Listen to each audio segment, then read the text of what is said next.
माता की जय। संतोषी माता की कथा और विधि। संतोषी माता के पिता गणेश, माता श्री सिद्धि, धन धान्य सोना चांदी मोती मूंगा रत्नों से भरा परिवार, गणपति पिता की दुलार भरी, गणपति देव की कमाई, दरिद्रता दूर, कलह का नाश, सुख शांति का प्रकाश, बालकों की फुलवारी, धंधे में मुनाफे की बारी, कमाई मन की कामना पूर्ण, शौक विपत्ति चिंता सब पूर्ण। संतोषी माता का लो नाम, जिससे बन जाए सारे काम। बोलो संतोषी माता की जय। इस व्रत को करने वाला कथा कहते व सुनते समय हाथ में गुड़ एवं भुने हुए चने रखें। सुनने वाले संतोषी माता की जय, संतोषी माता की जय, इस प्रकार जय जयकार मुख से बोलते जाएं। कथा समाप्त होने पर हाथ का गुड़ चना गौ माता को खिलावें। कलश में रखा हुआ गुड़ चना सबको प्रसाद के रूप में बांट दें। कथा से पहले कलश को जल से भरे, उसके ऊपर गुड़ चने से भरा कटोरा रखें। कथा समाप्त होने और आरती होने के बाद कलश के जल को घर में सब जगहों पर छिड़कें और बचा हुआ जल तुलसी की क्यारी में डाल दें। सवा आने का गुड़ चना लेकर माता का व्रत करें। सवा पैसे गुड़ ले तो भी कोई आपत्ति नहीं। गुड़ घर में हो तो ले लेवें, विचार न करें, क्योंकि माता भावना की भूखी है। कम ज्यादा का कोई विचार नहीं, इसलिए जितना भी बन पड़े अर्पण करें। श्रद्धा और प्रेम से प्रसन्न मन हो व्रत करना चाहिए। व्रत के उद्यापन में अढ़ाई सेर खाजा, मोमनदार पूड़ी, खीर चने का साग नैवेद्य रखें। घी का दीपक जला संतोषी माता की जय जयकार बोल नारियल फोड़े। इस दिन घर में कोई खटाई न खावे और न आप खावें न किसी को खाने दें। इस दिन 8 लड़कों को भोजन करावें। देवर जेठ घर कुटुंब के लड़के मिलते हों तो दूसरे को बुलाना नहीं। कुटुंब में न मिले तो ब्राह्मणों के, रिश्तेदारों के या पड़ोसियों में लड़के बुलावें। उन्हें खटाई की कोई वस्तु न दें तथा भोजन कराकर यथाशक्ति दक्षिणा देवें। नगद पैसा न दें, कोई वस्तु दक्षिणा में दें। व्रत करने वाला कथा सुन प्रसाद लें, एक समय भोजन करें। इस तरह से माता अत्यंत खुश होगी और दुख दरिद्रता दूर होकर मनोकामना पूरी होगी। माता की कथा प्रारंभ। एक बुढ़िया थी, उसके 7 पुत्र थे। 6 कमाने वाले थे, एक निकम्मा था। बुढ़िया माँ 6 पुत्र की रसोई बनाती, भोजन कराती और पीछे से जो कुछ बचता सो सातों को दे देती थी। परंतु वह बड़ा बोला बाला था, मन में कुछ विचार न करता था।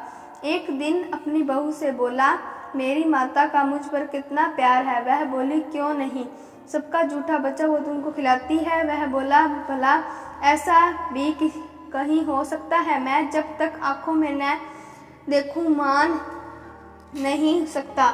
बहू ने हंसकर कहा, तुम देख लोगे तब तो मानोगे। कुछ दिन बाद बड़ा त्योहार आया। घर में 7 प्रकार के भोजन और चूरमा के लड्डू बने। वह जांचने को सिर दर्द का बहाना बनाकर पतला कपड़ा सिर पर ओढ़कर रसोई घर में सो गया और कपड़े में से सब देखता रहा। 6 भाई भोजन करने आए। उसने देखा माँ ने उनके लिए सुंदर सुंदर आसन बिछाए, 7 प्रकार की रसोई परोसी। वह आग्रह करके जिमाती वह देखता रहा। 6 भाई भोजन कर उठे तब माता ने उनकी जूठी थाली में से लड्डुओं के टुकड़ों को उठाया और लड्डू बनाया। जूठन साफ कर बुढ़िया माँ ने पुकारा, उठो बेटा, 6 भाई भोजन कर गए, अब तू भी बाकी है, उठ न, कब खाएगा। वह कहने लगा, माँ मुझे भोजन नहीं करना, मैं परदेश जा रहा हूँ। माता ने कहा, कल जाता हो तो आज ही जा। वह बोला, हाँ माँ, हाँ आज ही जा रहा हूँ। यह कहकर वह घर से निकल गया। चलते समय बहू की याद आई। वह गौशाला में कंडे थाप रही थी। वह जाकर उसे बोला, दोहा, हम जावे परदेश को आवेंगे कुछ काल, तुम रहियो संतोष से धर्म आपको पाल। देव निशानी आपनी देख दरू में धीर, सुध हमरी मति बिसारी रखियो मन गंभीर। वह बोला, मेरे पास तो कुछ नहीं, यह अंगूठी है सो ले और अपनी कुछ निशानी मुझे दे। वह बोली, मेरे पास क्या है, यह गोबर भरा हाथा है। यह कहकर उसकी पीठ में गोबर के हाथ की थाप मार दी। वह चल दिया। चलते चलते दूर देश में पहुंचा। वहाँ एक साहूकार की दुकान थी। वहाँ जाकर कहने लगा, भाई मुझे नौकरी पर रख लो। साहूकार को जरूरत थी, बोला, रह जा। लड़के ने पूछा, तनख्वाह क्या दोगे। साहूकार ने कहा, काम देखकर दाम मिलेंगे। साहूकार की नौकरी मिली। वह सवेरे 7 बजे से रात तक नौकरी बजाने लगा। कुछ दिनों में दुकान का सारा लेन देन, हिसाब किताब, ग्राहकों को माल बेचना, सारा काम करने लगा। साहूकार को साहूकार को नौकर थे। वे सब चक्कर खाने लगे कि यह तो बहुत होशियार बन गया है। सेठ ने भी काम देखा और 3 महीने में उसके आधे मुनाफे का साझेदार बन लिया।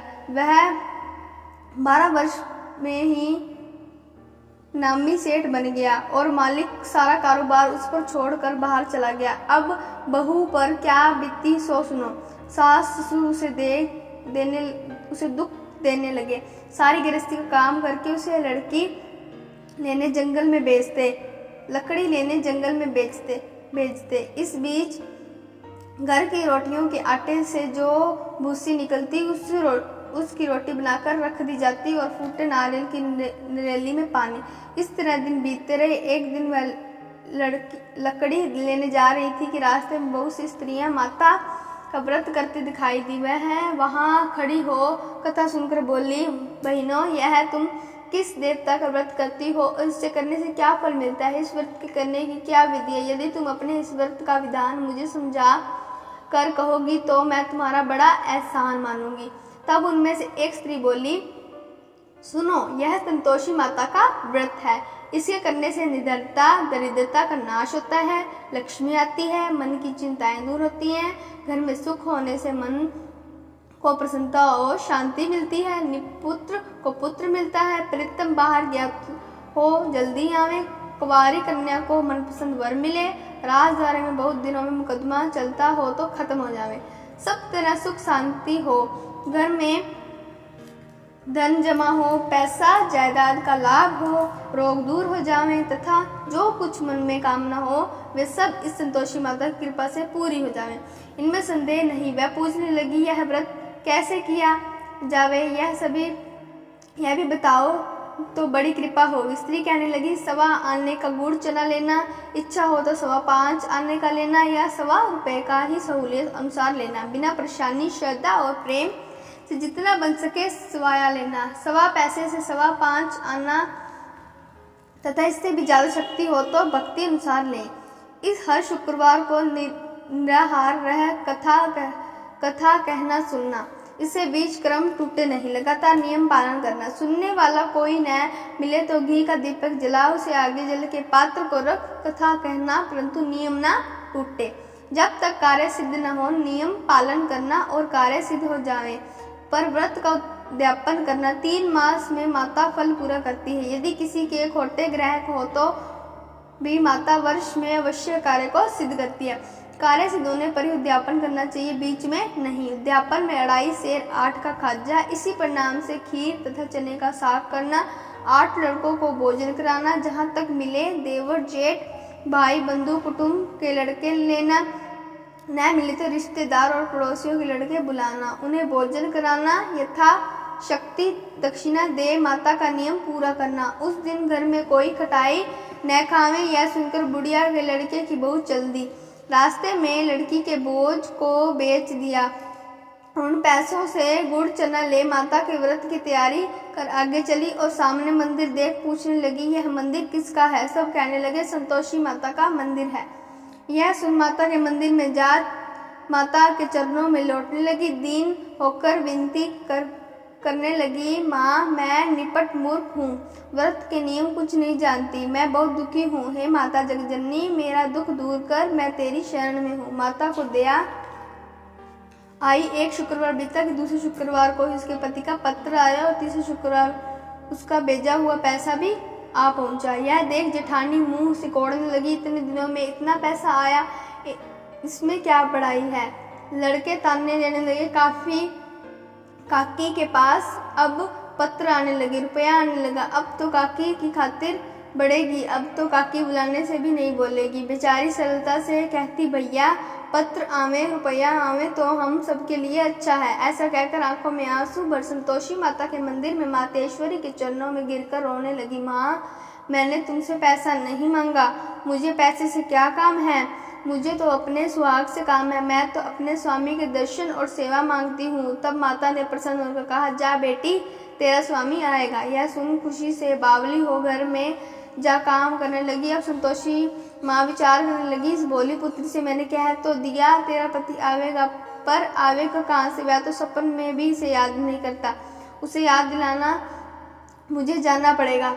इस तरह माता बुढ़िया के बेटे के पास जा स्वप्न में प्रकट हो कहने लगी, साहूकार के बेटे सोता है या जागता है? वह बोला, माता सोता भी नहीं हूँ, जागता भी नहीं हूँ, बीच में ही हूँ। क्यों, क्या आज्ञा है? माँ कहने लगी, तेरा घर बार कुछ है या नहीं? वह बोला, मेरा सब कुछ है माता, माँ बाप भाई बहन बहू, क्या कमी है?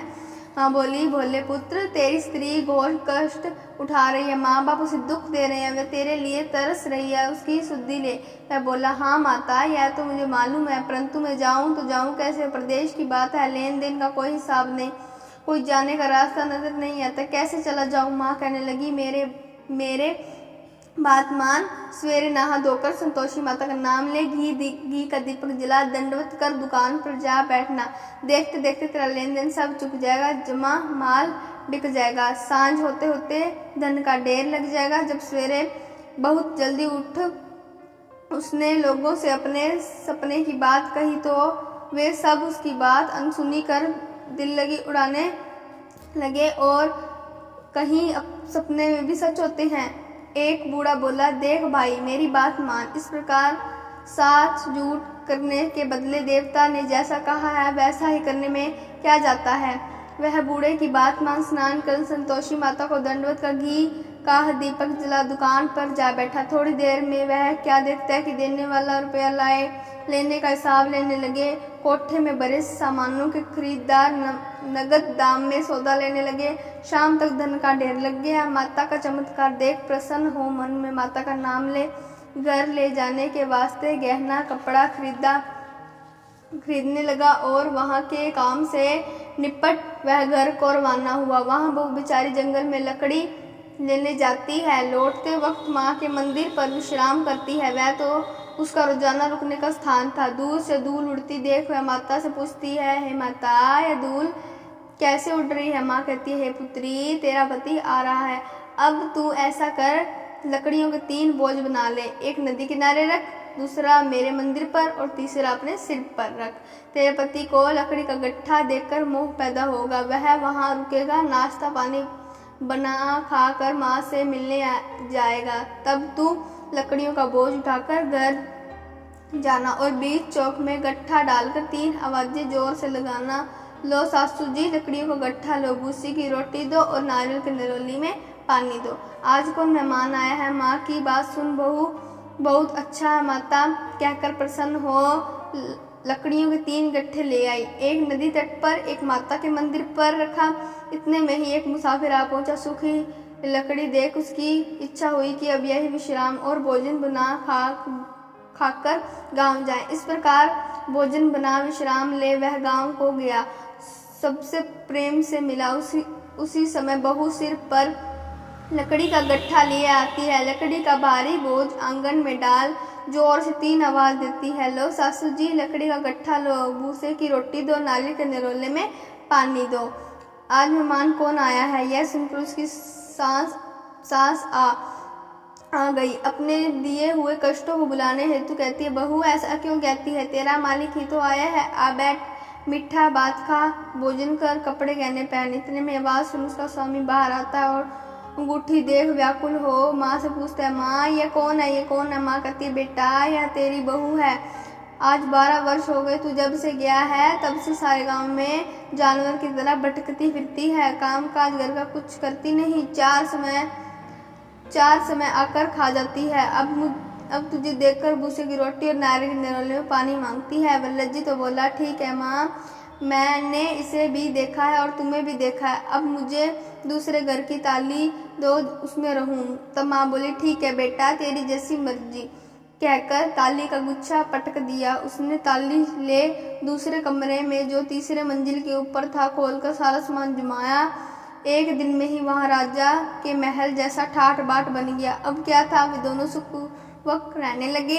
इतने में अगला शुक्रवार आया। बहू ने अपने पति से कहा कि मुझे माता को उद्यापन करना है। पति बोला, बहुत अच्छा, खुशी से करो। वह तुरंत उद्यापन की तैयारी करने लगी। जेठ के लड़कों को भोजन के लिए कहने गई, उसने मंजूर किया, परंतु पीछे जेठानी ने अपने बच्चों को सिखलाती है, देखो रे, भोजन के समय सब लोग खटाई मांगना, जिससे उसका उद्यापन पूर्ण न हो। लड़के जिमने आए, खीर पेट भरकर खाई। परंतु याद आते ही कहने लगे, हमें कुछ खटाई दो, खीर खाना हमें भाता नहीं है, देखकर अरुचि होती है। बहू कहने लगी, खटाई किसी को नहीं दी जाएगी, यह तो संतोषी माता का प्रसाद है। लड़के उठ खड़े हुए, बोले पैसा लाओ। बोली बहू कुछ जानती नहीं थी, सो उन्हें पैसे दे दिए। लड़के उसी समय जा करके इमली ला खाने लगे। यह देखकर बहू पर माता जी ने कोप किया। राजा के दूत उसके पति को पकड़ कर ले गए। जेठ जिठानी मनमाने खोटे वचन कहने लगे, लूट कर धन इकट्ठा कर लाया था, सो राजा के दूत पकड़ कर ले गए। अब सब मालूम पड़ जाएगा जब जेल की हवा खाएगा। बहू से यह वचन सहन नहीं हुए। रोती रोती माता के मंदिर गई। हे माता, तुमने क्या कर किया? हंसाकर अब क्यों रुलाने लगी है? माता बोली, पुत्री, तूने उद्यापन करके मेरा व्रत भंग किया है, इतनी जल्दी सब बातें बुला दी। वह कहने लगी, माता भूली तो नहीं हूँ, न कुछ अपराध किया है, मुझे तो लड़कों ने भूल में डाल दिया, मैंने भूल से उन्हें पैसे दे दिए, मुझे क्षमा करो माँ। माँ बोली, ऐसी भी कहीं भूल होती है? वह बोली, माँ मुझे माफ़ कर दो, मैं फिर तुम्हारा उद्यापन करूँगी। माँ बोली, अब भूल मत जाना। वह बोली, अब भूल न होगी। माता अब बतलाओ वह कैसे आवेंगे? माँ बोली, जा पुत्री, तेरा पति तुझे रास्ते में ही आता मिलेगा। वह घर को चली। राह में पति आता मिला। उसने पूछा, तुम कहाँ गए थे? तब वह कहने लगा, इतना धन कमाया, उसका टैक्स राजा ने मांगा था, वह भरने गया था। वह प्रसन्न हो बोली, भला हुआ, अब घर चलो। कुछ दिन बाद फिर शुक्रवार आया। वह बोली, मुझे माता को उद्यापन करना है। पति ने कहा, करो। वह फिर जेठ के लड़कों से भोजन को कहने की। जिठानी ने तो एक दो बातें सुनाई और लड़कों को सिखा दिया कि तुम पहले ही खटाई मांगना। लड़के कहने लगे, हमें खीर खाना नहीं भाता, जी बिगड़ता है, कुछ खटाई खाने को देना। वह बोली, खटाई खाने को नहीं मिलेगी, आना है तो आओ। वह ब्राह्मणों की लड़की लाकर भोजन कराने लगी। यथाशक्ति दक्षिणा की जगह वह पर एक फल उन्हें दिया। इससे संतोषी माता प्रसन्न हुई। माता की कृपा होते ही 9वें मास उसको चंद्रमा के समान सुंदर पुत्र प्राप्त हुआ। पुत्र को लेकर प्रतिदिन माता जी के मंदिर में जाने लगी। माँ ने सोचा कि यह हर रोज आती है, आज क्यों न मैं इसके घर चलूं, इसका आसरा देखूं तो सही। यह विचार कर माता ने भयानक रूप बनाया। गुड़ और चने से सना मुख, ऊपर से सून के समान होठ, उस पर मक्खियां बिन बिना रही। दहलीज में पांव रखते उसकी सांस चिल्लाई, देखो रे, कोई चुड़ैल डाकिन चली आ रही है। लड़कों से भगाओ, नहीं तो किसी को खा जाएगी। लड़के डरने लगे और चिल्लाकर खिड़की बंद करने लगे। बहू रोशनदान में से देख रही थी। प्रसन्नता से पगली होकर चिल्लाने लगी, आज मेरी माता जी मेरे घर आई हैं। यह कहकर बच्चे को दूध पिलाने से हटाती है। इतने में सास का क्रोध फूट पड़ा। बोली, इसे देखकर कैसी उतावली हुई है, जो बच्चे को पटक दिया। इतने में मां के प्रताप से जहां देखो वहीं लड़के नजर आने लगे हैं। वह बोली, माँ जी, मैं जिनका व्रत करती हूँ यह वही संतोषी माता है। इतना कह झट से सारे घर के किवाड़ खोल देती है। सबने माता के चरण पकड़ ली और विनती कर कहने लगे, माता, हम मूर्ख हैं, हम अज्ञानी हैं, पापी हैं, तुम्हारे व्रत की विधि हम नहीं जानते। तुम्हारा व्रत भंग कर हमने बहुत बड़ा अपराध किया है। हे माता, आप हमारा अपराध क्षमा करो। इस प्रकार माता प्रसन्न हुई। माता ने बहू को जैसा फल दिया वैसा सबको दे, जो पड़े उसका मनोरथ पूरा हो। बोलो संतोषी माता की जय। योग सिद्धि विदेह जनक को गुरु अष्टावक्र ने आधे श्लोक में ही सब शास्त्रों का सार बता दिया। ग्रंथ करोड़न में कहा है ये सबका सार, ब्रह्म सत्य जग झूठ है, जीव की ब्रह्म निहार। जीव से ही जीवित जगत माया खेलत खेल, ब्रह्म रूप पहचान लो, कटे जगत की जेल। बोल संतोषी माता की जय हो।